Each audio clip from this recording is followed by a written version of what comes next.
नमस्कार, मैं हूं मनमोहन भट्ट। राहुल गांधी ने भारत जोड़ो यात्रा की, राहुल गांधी ने न्याय यात्रा निकाली।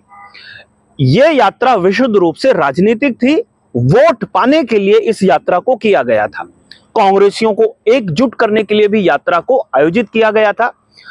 अब पार्टी के शीर्ष नेता अगर यात्रा निकालते हैं तो उसका असर राज्यों में भी होता है और राहुल गांधी की राह पर उत्तराखंड कांग्रेस के एक नेता चल पड़े हैं। इनका नाम है करण माहरा। हरिद्वार की हर की पैड़ी से एक यात्रा की शुरुआत करण माहरा ने पूजा पाठ के साथ, पूरे विधि विधान के साथ करी। यह यात्रा केदारनाथ धाम में जाकर संपन्न होगी, जो संभवतः 5, 6 या 7 अगस्त को संपन्न होनी है। इस पूरी यात्रा में करण माहरा गढ़वाल क्षेत्र के खासतौर पर अलकनंदा और मंदाकिनी घाटी के लोगों को एकजुट करने की कोशिश करेंगे, जो उनकी कोशिश है। और यह भी पूरी तरीके से एक राजनीतिक यात्रा ही है। केदारनाथ तक की यात्रा क्यों? क्योंकि केदारनाथ के नाम पर पिछले कुछ महीनों में कई सारे विवाद हुए। केदारनाथ धाम से सोने की चोरी का आरोप कई बार लग चुका है। केदारनाथ धाम का एक मंदिर दिल्ली में बनाए जाने को लेकर पिछले कुछ दिनों पहले विवाद हुआ था और ये वो चीजें थी जिसने विपक्ष के हाथ में मुद्दा दे दिया। अब वैसे हो सकता है कि ये मुद्दे बहुत ज्यादा बड़े ना बनते, लेकिन ताजे ताजे उपचुनाव हुए 2 विधानसभा के, एक मंगलौर के और एक बद्रीनाथ की, और वो दोनों विधानसभा कांग्रेस जीत गई। इससे कांग्रेस के हौसले बुलंद हो गए। और एक दुख की घड़ी उत्तराखंड में ये थी, दुख की घटना उत्तराखंड में ये थी कि केदारनाथ की जो विधायक थी शैला रानी रावत, उनका असमय निधन हो गया। अब वहां पर भी एक उपचुनाव होना है। अगले 4-5 महीने में वहां पर चुनाव संपन्न हो सकता है और कांग्रेस की राजनीति उस विधानसभा को ध्यान में रखते हुए होनी शुरू हो गई है। कांग्रेस का उत्साह बढ़ा हुआ है, जैसा मैंने पहले ही कहा, क्योंकि बद्रीनाथ और मंगलौर वो जीत चुके हैं। और अगर केदारनाथ धाम में मजबूत प्रत्याशी उतार कर कांग्रेस ने बीजेपी को टक्कर दे दी या वो जीत गई, तो पूरे प्रदेश भर में नहीं, पूरे देश भर में एक मैसेज देने में कांग्रेस कामयाब हो सकती है। और करण माहरा इस बात को बखूबी समझ चुके हैं। इसीलिए उन्होंने हरिद्वार से लेकर केदारनाथ धाम तक की यात्रा करने की शुरुआत की। अब चुनाव कब होगा, चुनाव के परिणाम क्या आएंगे, ये एक बात की बात है, लेकिन कांग्रेसी एकजुट होंगे या नहीं, यह भी एक सवाल है।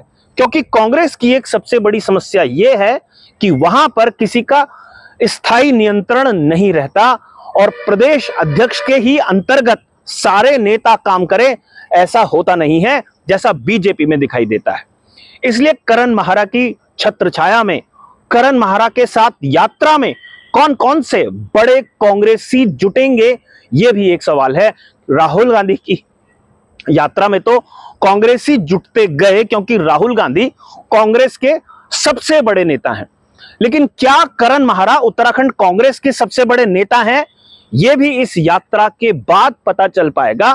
कौन कौन सा कांग्रेसी करण माहरा की यात्रा में शामिल होगा, यह देखना काफी महत्वपूर्ण होगा। किस किस का समर्थन करण माहरा को मिलेगा, यह देखना भी काफी महत्वपूर्ण होगा।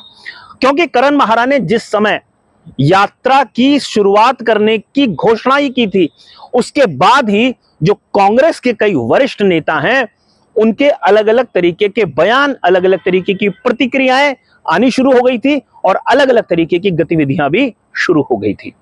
और आपको एक खबर हमने पहले भी दिखाई थी कि कैसे हरीश रावत, यशपाल आर्य और प्रीतम सिंह ने, जो पीएल पूनिया ऑब्जर्वर की हैसियत से उत्तराखंड देहरादून में आए थे, उनसे मुलाकात की थी। और बताया जाता था कि पीएल पूनिया उनसे यह पूछना चाहते थे कि आप लोगों ने लोकसभा चुनाव क्यों नहीं लड़ा, लेकिन इसका जवाब उनके पास पहले से तैयार था और करण माहरा के खिलाफ एक तरीके की बात शायद सामने रखी गई कि करण माहरा संगठन में वरिष्ठ जनों को शामिल नहीं करते, उनका उस तरीके से सम्मान नहीं करते, उनकी राय मानी नहीं जाती। और इसका उदाहरण यह है कि जब प्रीतम सिंह से लोकसभा चुनाव के लड़ने के बारे में अनौपचारिक रूप से पूछा जाता था तो वो कहते थे कि वो कैसे चुनाव लड़ सकते हैं।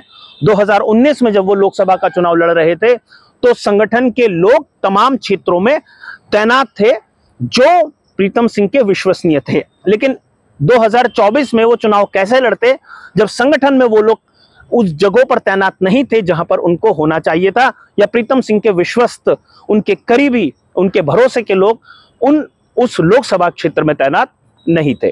तो ये एक लिटमस टेस्ट अब करण माहरा के लिए है कि वो पार्टी के वरिष्ठ जनों को साथ लेकर कैसे चलेंगे। ये यात्रा खासतौर पर लिटमस टेस्ट है कि इस यात्रा में कौन कौन लोग उनके साथ आएंगे। यही बताएगा कि करण माहरा की ताकत क्या है। क्या करण माहरा को पार्टी के वरिष्ठ लोगों का साथ मिलेगा, पार्टी के बिचौलिया स्तर के जो नेता हैं, मंझौले स्तर के जो नेता हैं, या जो सेकंड लाइन ऑफ लीडरशिप है उनका साथ मिलेगा, या एक आम कार्यकर्ता का, जनता का साथ मिलेगा। ये 4, 5, 6 या 7 अगस्त को जब भी यात्रा संपन्न हो रही होगी तभी पता चल पाएगा। अभी के लिए साथियों इतना ही। अगली रिपोर्ट में आपसे फिर मुलाकात होगी, तब तक इजाजत दीजिए। नमस्कार।